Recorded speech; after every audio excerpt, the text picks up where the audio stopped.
let's go inside and take a look.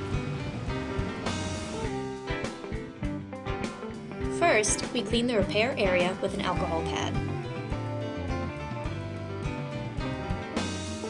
Then, we added 1 part resin to 1 part hardener into a mixing cup.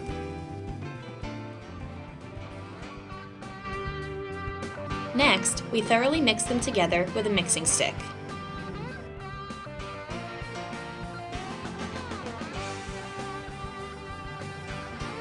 For this repair, we needed to apply the G-Flex with a syringe, so we scooped the mixture into the syringe.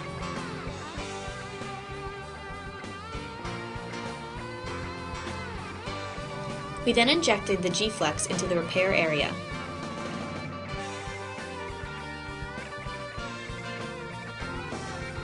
Next, we wiped off any excess epoxy. Finally, we covered the area with strips of plastic and clamped the repair.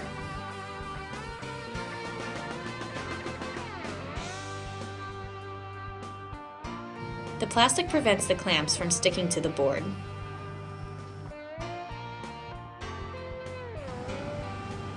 The epoxy will need 24 hours to cure, and then our board will be ready to use again.